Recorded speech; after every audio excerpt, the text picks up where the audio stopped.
Hello students, good morning to all of you.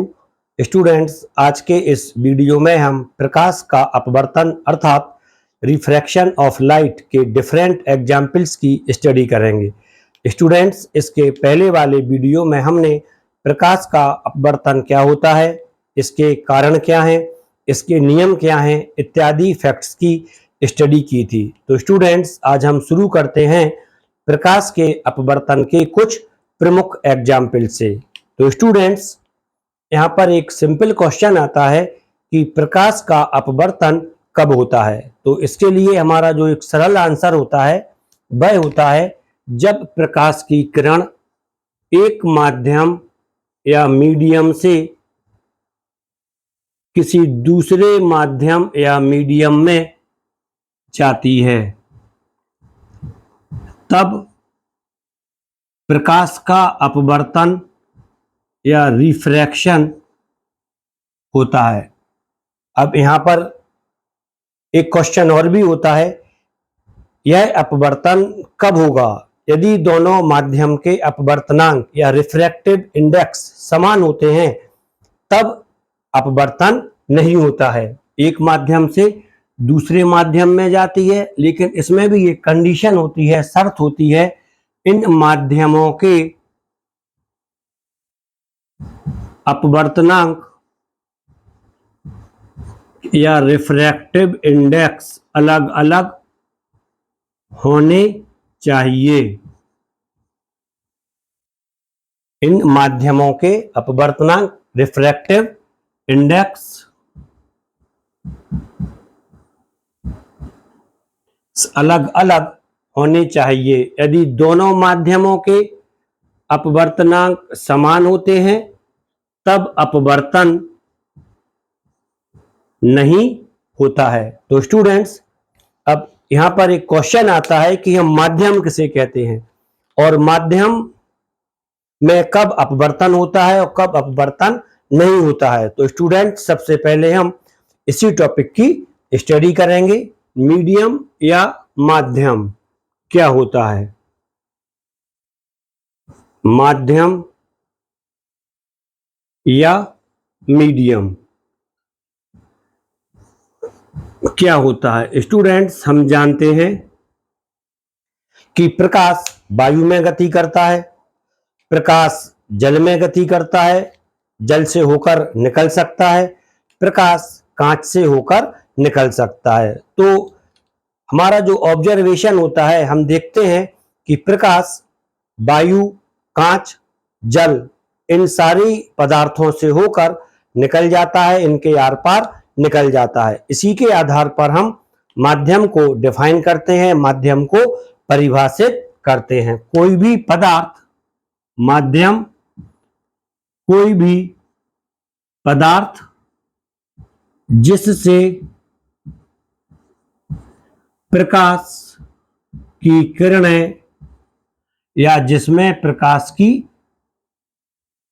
किरणें, कोई भी पदार्थ जिसमें प्रकाश की किरणें या प्रकाश गति करता है, माध्यम कहलाता है। अब क्वेश्चन आता है कि माध्यम कितने प्रकार के होते हैं। तो स्टूडेंट्स, माध्यम को हम कई आधारों पर दो भागों में विभाजित करते हैं और ये दो प्रकार होते हैं, विरल माध्यम और सघन माध्यम। विरल माध्यम, विरल जहां पे माध्यम के कण दूर दूर होते हैं उसे हम विरल माध्यम कहते हैं। लेकिन स्टूडेंट्स, विरल माध्यम की सिर्फ यही डेफिनेशन नहीं होती है। विरल माध्यम को हम कई प्रकार से डिफाइन कर सकते हैं या माध्यम के लिए भी हम कई प्रकार से डिफाइन कर सकते हैं। पहला विरल माध्यम या रेयरर मीडियम, और जो दूसरा माध्यम होता है वह होता है सघन माध्यम। स्टूडेंट्स, यदि आप ये विरल और सघन माध्यम क्लियर कर लेते हैं तब आपको अपवर्तन बिल्कुल सिंपल वे में समझ में आ जाता है। यदि आप यहीं पर कंफ्यूज होते हैं तब आपको अपवर्तन परेशान करेगा, आपको समझ में नहीं आएगा, आपको उसको याद करना पड़ेगा, लर्न करना पड़ेगा। सघन माध्यम ये होता है डेंस मीडियम। अब क्वेश्चन आता है कि हम विरल माध्यम और सघन माध्यम को कितनी प्रकार से परिभाषित कर सकते हैं, कितनी प्रकार से डिफाइन कर सकते हैं। पहला माध्यम, पहली परिभाषा, जिसमें माध्यम के कण दूर दूर होते हैं, विरल माध्यम कहलाता है। और जिसमें माध्यम के कण पास पास होते हैं, सघन माध्यम कहलाता है। लेकिन ये परिभाषा कई जगह कंट्राडिक्शन उत्पन्न कर देती है, हमें विरल और सघन माध्यम क्लियर वे में समझ में नहीं आते हैं। जैसे वायु और द्रव और ठोस। दूसरी डेफिनेशन होती है विरल माध्यम की, वह माध्यम जिसके लिए n या अपवर्तनांक कम होता है, रिफ्रैक्टिव इंडेक्स का मान कम होता है, विरल माध्यम कहलाता है। और जिसके लिए n या अपवर्तनांक का मान अधिक होता है, सघन माध्यम या डेंस मीडियम कहलाता है। फॉर एग्जाम्पल, यदि हम लेते हैं जल, जो कि द्रव है, जल का अपवर्तनांक 1.33 है। कांच, इसका अपवर्तनांक 1.55 है। तो क्लियर है, जल और कांच में जल विरल माध्यम की भांति कार्य करेगा और जो कांच या गिलास होता है ये सघन माध्यम की तरह कार्य करता है। लेकिन जो वायु होती है, एयर होती है, इसका जो अपवर्तनांक होता है यह 1.003 होता है वायु के लिए। तो वायु जल के सापेक्ष और वायु कांच के सापेक्ष, इन दोनों के सापेक्ष ही विरल माध्यम का कार्य करती है। इसको आप इस तरह से समझ सकते हैं, एयर और W, एयर और गिलास, ये दोनों सघन माध्यम हैं और दोनों के सापेक्ष एयर विरल माध्यम है। और यदि हम जल और कांच ले लेते हैं, जल और कांच,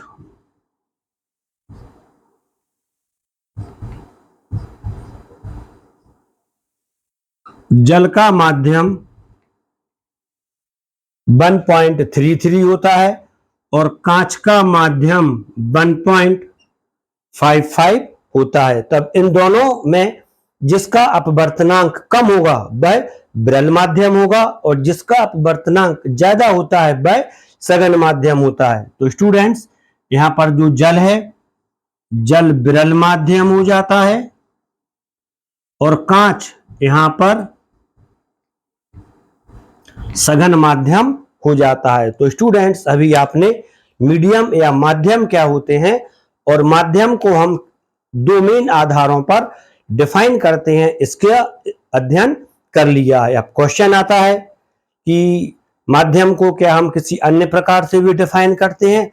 तो इसका आंसर है हाँ, माध्यम को हम एक तीसरी प्रकार से भी डिफाइन करते हैं।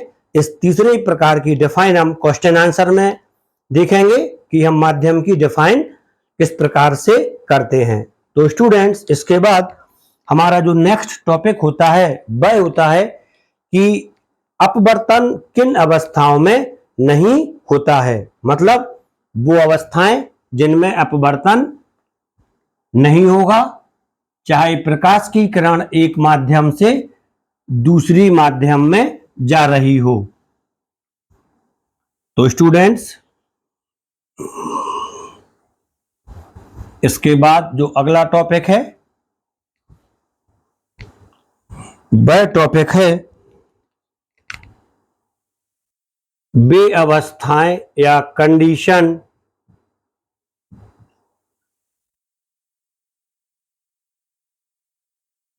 जिनमें अपवर्तन या रिफ्रैक्शन नहीं होता है। अब तक जो हम पढ़ते चले आते हैं कि अब एक माध्यम से दूसरे माध्यम में जाती है प्रकाश की किरण, तब अपने मार्ग से विचलित हो जाती है और इसे हम अपवर्तन कहते हैं। तो ये टॉपिक हमेशा सही नहीं होता है, कुछ कंडीशन भी होती हैं जिनमें अपवर्तन नहीं होता है। एक इसमें से जो फर्स्ट कंडीशन है, जब प्रकाश की किरण, ये कांच का गुटका है, इस पर जब कोई प्रकाश की किरण लंबवत आपतित होती है 90 डिग्री पर एयर और ग्लास, तब इस कंडीशन में कोई अपवर्तन नहीं होता है और प्रकाश की किरण सीधी निकल जाती है। ये पहली कंडीशन है जिसमें अपवर्तन नहीं होता है। और दूसरी कंडीशन होती है जिसमें अपवर्तन नहीं होता है, जब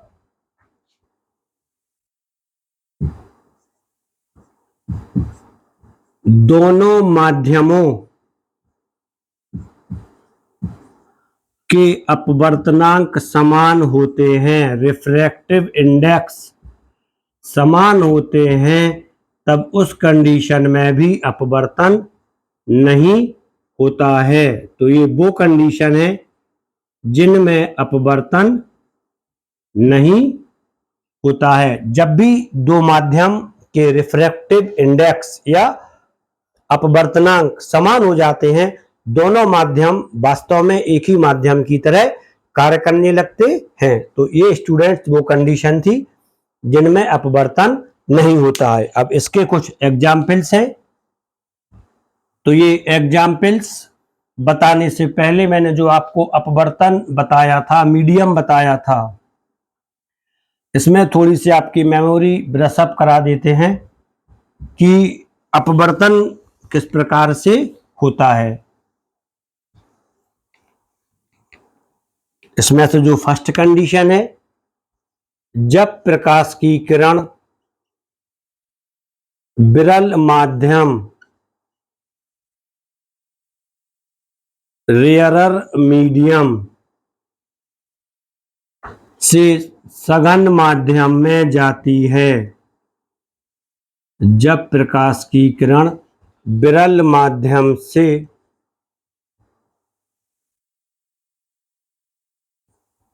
सघन माध्यम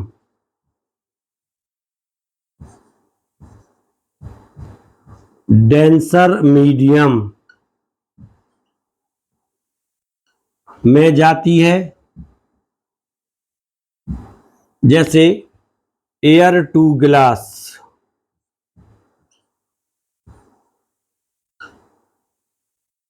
तब यह अभिलंब से दूर हट जाती है। ये प्रकाश की किरण जा रही है Mn, इसके ऊपर एयर और नीचे गिलास है, विरल माध्यम से सघन माध्यम की ओर जा रही है, रेयरर टू डेंसर, तब यह अभिलंब की ओर झुक जाती है। ये होता है I, ये होता है R। विरल माध्यम से सघन माध्यम की ओर जाती है, तब अभिलंब की ओर झुकती है। ये आपको ध्यान रखना है। इसका फॉर्मूला होता है RDTN, rarer to denser towards normal, अभिलंब की ओर झुक जाती है। और जब प्रकाश की किरण सघन माध्यम से विरल माध्यम की ओर जाती है, सघन माध्यम, ऊपर गिलास, ये दूसरी कंडीशन है, और नीचे एयर, Mn सीमा प्रस्थ है, AB अभिलंब है। ये सब लिखने की यहाँ पे आपको जरूरत अभी नहीं है, कौन सी किरण कौन सी है। आपतित किरण, denser to rarer away from normal. I और आर, इस कंडीशन में जो अपवर्तन कोण होता है इसका मान ज्यादा हो जाता है, सघन से विरल की ओर जाती है, सघन से विरल की ओर जाती है, तब अभिलंब से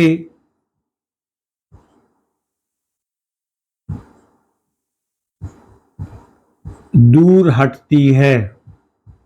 ये आपको ध्यान रखना है। अब जो आपके एग्जाम्पल्स हैं उसी में ये सारी चीजें क्लियर होना चाहिए, तब आप इसके जो एग्जाम्पल हैं काफी आसानी से समझ जाते हैं। तो स्टूडेंट्स, इस वीडियो में भी आपके लिए किसी कॉन्सेप्ट को छोड़ा नहीं गया है, कॉन्सेप्ट क्लियर किए गए हैं कि यदि आप पहला वाला वीडियो नहीं देखते हैं या आप वहां तक ध्यान नहीं दे पाते हैं तब भी आपके कॉन्सेप्ट क्लियर हो जाते हैं। नंबर 1, इसका फर्स्ट एग्जाम्पल है, जल में डूबी पेंसिल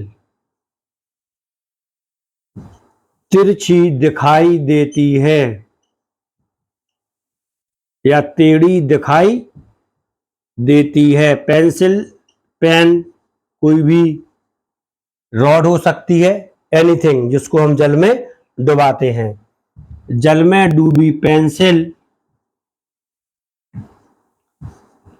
तिरछी या टेढ़ी दिखाई देती है, बेंड दिखाई देती है, मुड़ी हुई दिखाई देती है, क्यों? तो इसका आंसर काफी सिंपल है। फॉर एग्जाम्पल, ये एक पात्र है, कंटेनर है, जिसमें ये जल यहां तक भरा हुआ है,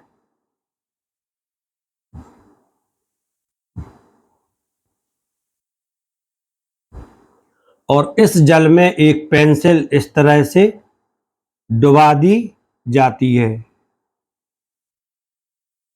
आप स्केल का यूज करेंगे तो क्लियर बन जाएगा। तब ये पेंसिल हमें थोड़ी तिरछी दिखाई देती है। क्वेश्चन आता है क्यों दिखाई देती है? तो पेंसिल का आप यहां पे देखें, जल, ऊपर एयर, जल पता है ये आपको, डेंसर और विरल। तो जब प्रकाश की किरण सघन माध्यम से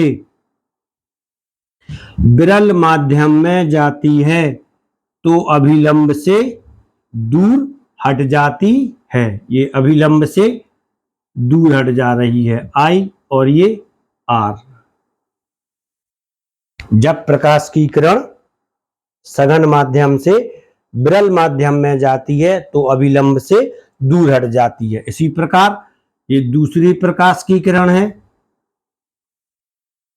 ये भी अभिलंब से दूर हट जाती है, और ये दोनों प्रकाश की किरणें एक दूसरे बिंदु से आती हुई दिखाई देती हैं। माना ये बिंदु है यहां पर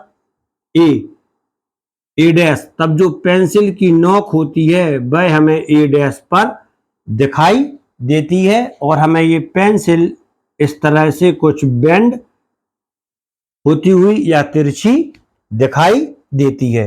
इसका मेन रीजन क्या होता है?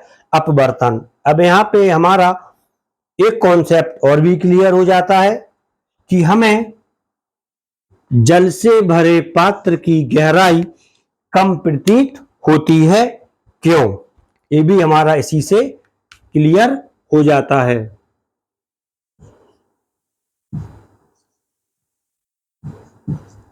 जल से भरे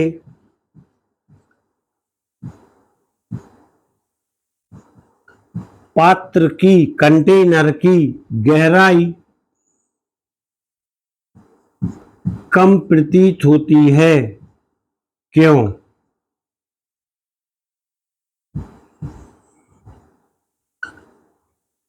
इसके अलावा यदि आपसे एक क्वेश्चन और पूछा जाता है,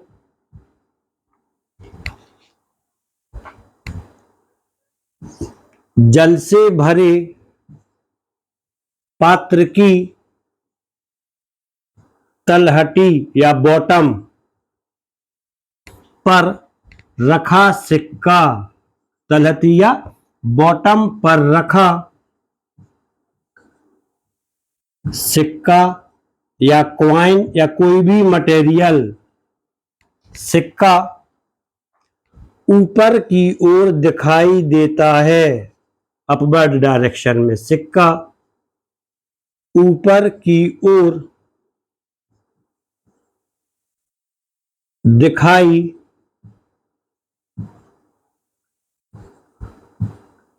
देता है। तो स्टूडेंट्स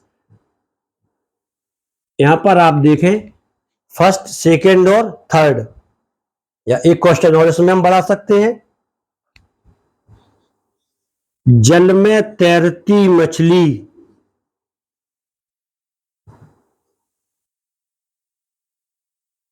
कम गहराई पर दिखाई देती है, क्यों?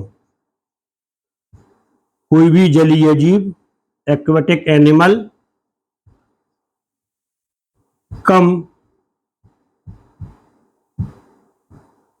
गहराई पर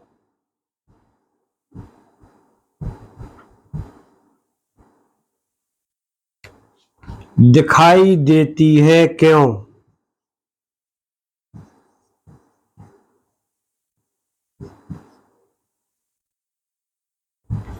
जल में तैरती मछली कम गहराई पर दिखाई देती है, क्यों? तो स्टूडेंट्स इन चारों क्वेश्चन में आपका जो लॉजिक है, जो इसका रीजन है, वह सेम है। पहली चीज अपवर्तन के कारण है, और दूसरी जो इसमें चीज आती है, इन चारों कंडीशन में प्रकाश की किरण जल से वायु में जा रही है, अर्थात सघन माध्यम से विरल माध्यम की ओर जा रही है, और इस कंडीशन में ये किरण हमेशा अभिलंब से दूर हटती है।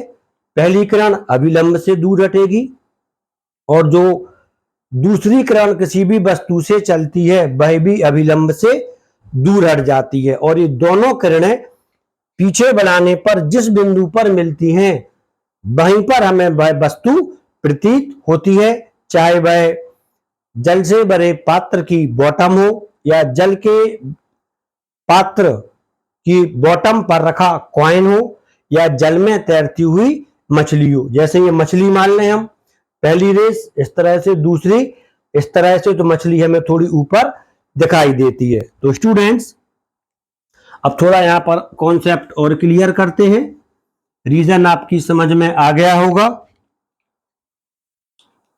जल से भरे पात्र की गहराई कम दिखाई देती है, क्यों? अब इसको थोड़ा देखते हैं।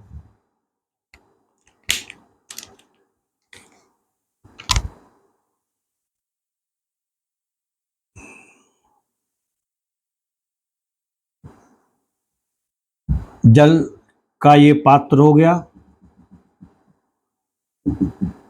ये इसकी बॉटम है, इससे चलने वाली पहली प्रकाश की किरण इस प्रकार से जाती है, दूसरी प्रकाश की किरण, थोड़ा इसको दूर से बना लेते हैं, इस तरह से बना देते हैं, ये इसकी बॉटम, बॉटम की जो गहराई है यहां से आप समझ लें ये हो रही है H1। H1 ये वास्तविक गहराई या रियल डेप्थ,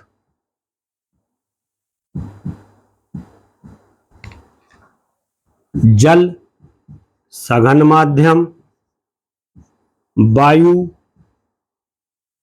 विरल माध्यम।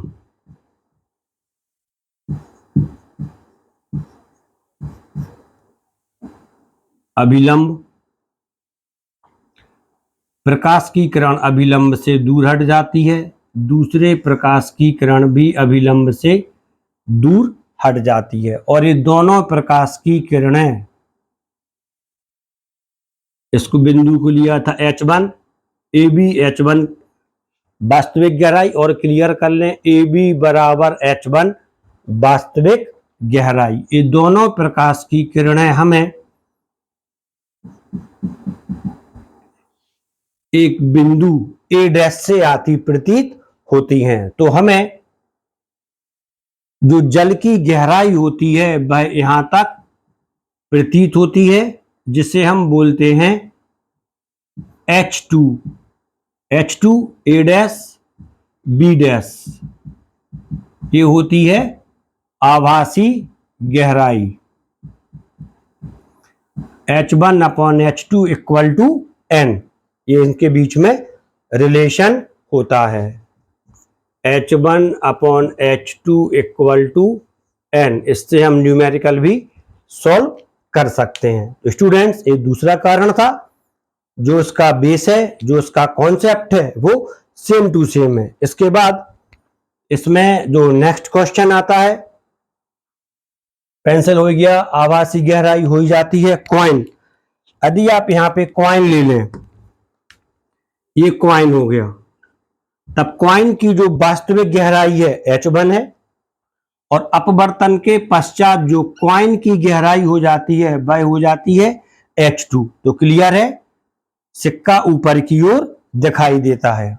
सेम टू सेम लिखना है आपको, आंसर में जो आपको क्वेश्चन में दिया जा रहा है वही लिख देना है। यदि गहराई पूछी जाती है तो गहराई के बारे में, और यदि कॉइन दिया जाता है तब कॉइन के बारे में, और यदि मछली दी जाए तब आपको कॉइन की जगह पर क्या लिख देना है, मछली या फिश। मछली से चलने वाली पहली प्रकाश की किरण सघन माध्यम से विरल माध्यम में जाती है, अभिलंब से दूर हट जाती है। दूसरी प्रकाश की किरण भी सघन माध्यम से विरल माध्यम में जा रही है, अभिलंब से दूर हट जाती है। अपवर्तन के कारण ये दोनों किरणें हमें ए डैश से आती प्रतीत होती हैं, अतः हमें मछली एक ही जगह ए डैश पर दिखाई देती है। तो स्टूडेंट्स, इसी में आपके चारों क्वेश्चन के आंसर हो जाते हैं, आपका कॉन्सेप्ट क्लियर हो जाता है, और आप उसी बेस पे आंसर सिंपल वे में लिख सकते हैं। आपको क्वेश्चन अलग से लर्न करने की जरूरत नहीं होती है। इसके बाद जो एटमॉस्फेरिक रिफ्रैक्शन होता है, वायुमंडलीय अपवर्तन, हम इसकी स्टडी करेंगे। स्टूडेंट्स, ये टॉपिक काफी सिंपल है, आप ये आसानी से समझ सकते हैं। तो स्टूडेंट्स, जो एटमॉस्फेरिक रिफ्रैक्शन है उसकी स्टडी हम सेकंड वीडियो में करेंगे।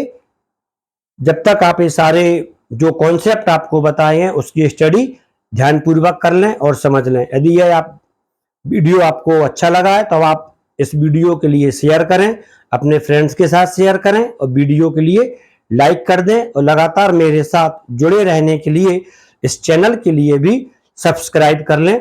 Thank you.